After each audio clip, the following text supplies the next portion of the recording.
হরে কৃষ্ণ। পুত্রদা একাদশী।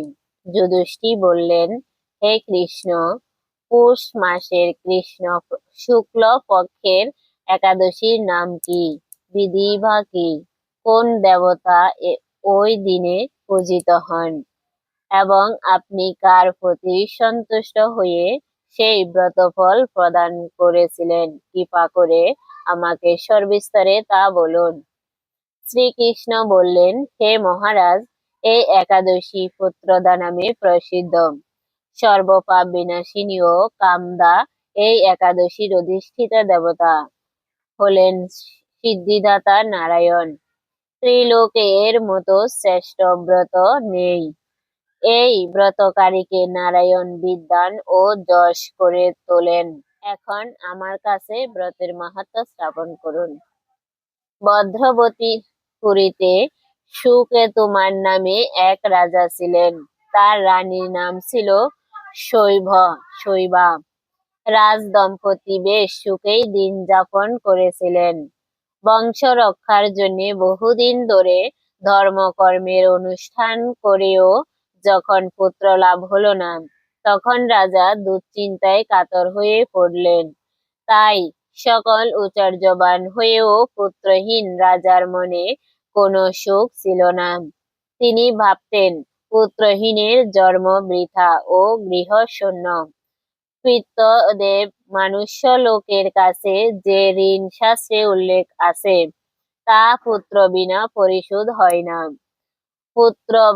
পুত্রবাঞ্জনের এই জগতে যশ লাভ ও উত্তম গতি লাভ হয় এবং তাদের আয়ু আরোগ্য সম্পত্তি প্রতি বিদ্যমান থাকে। নানান দুশ্চিন্তাগ্রস্ত রাজা আত্মহত্যা করবেন বলে স্থির করলেন, কিন্তু পরে বিচার করে দেখলেন আত্মহত্যা মহাপাপ। এর ফলে কেবল দেহের বিনাশ মাত্র হবে, কিন্তু আমার পুত্রহীনতা দূর হবে না। তারপর একদিন রাজা নিবিড় বনে ভ্রমণ করলেন। বনে ভ্রমণ করতে করতে দ্বিপ্রহর অতিক্রম হলে রাজা ক্ষুধা তৃষ্ণায় অত্যন্ত কাতর হলেন। এদিকে ওদিকে জলাধির অনুসন্ধান করতে লাগলেন। তিনি চক্রবাক রাজহস্য এবং নানান রকম মাছ পরিপূর্ণ একটি মনোরম সরোবর দেখতে পেলেন। সরোবরের কাছে মণিদের একটি আশ্রম ছিল। তিনি সেখানে উপস্থিত হলেন। সরোবর তীরে মণিগণ বেদ পাঠ করেছিলেন। মণিবৃদ্ধের শ্রীচরণে তিনি দণ্ডবত প্রণাম করলেন। মণিগণ রাজাকে বললেন, হে মহারাজ, আমরা আপনার প্রতি প্রসন্ন হয়েছি। আপনার কি প্রার্থনা বলুন। রাজা কে এবং কি জন্যই বা এখানে সমবেত হয়েছেন? মণিগণ বললেন, হে মহারাজ, আমরা বিশ্বদেব নামে প্রসিদ্ধ এই সরোবরে স্নান করতে এসেছি। আজ থেকে 5 দিন পরেই মাঘ মাস আরম্ভ হবে। আজ পুত্রদা একাদশী তিথি। পুত্র দান করে বলে এই একাদশী নাম পুত্রদাম। তাদের কথা শুনে রাজা বললেন, হে মণিবৃন্দ, আমি অপুত্রক, তাই পুত্র কামনায় অধীর হয়ে পড়েছি। এখন আপনাদের দেখে আমার হৃদয়ে আশার সঞ্চার হয়েছে। এই দুর্ভাগা পুত্রহীনের প্রতি অনুগ্রহ করে একটি পুত্র প্রদান করুন। মণিগণ বললেন, হে মহারাজ, আজ সেই পুত্রদা একাদশী তিথি।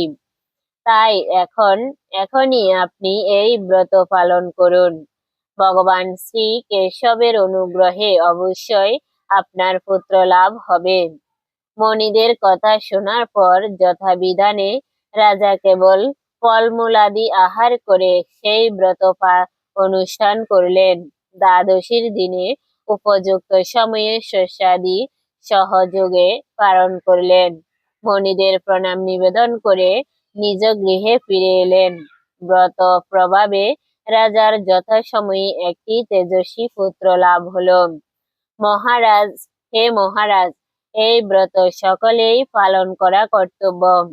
মানব কল্যাণ কামনায় আপনার কাছে আমি এই ব্রত কথা বর্ণনা করলাম। নিষ্ঠা সহকারে যারা এই পুত্রদা একাদশী ব্রত পালন করবে তারা পুত নামক নরক থেকে পরিত্রাণ লাভ করবে। আর এই ব্রত কথা শ্রাবণ কীর্তনে অগ্নিহোষ্টম যজ্ঞের ফল পাওয়া যায়। ব্রহ্মাণ্ড পুরাণে এই মাহাত্ম্য বর্ণনা করা হয়েছে। 31শে ডিসেম্বর পুত্রদা একাদশী সকলে কৃপা করে পালন করবেন।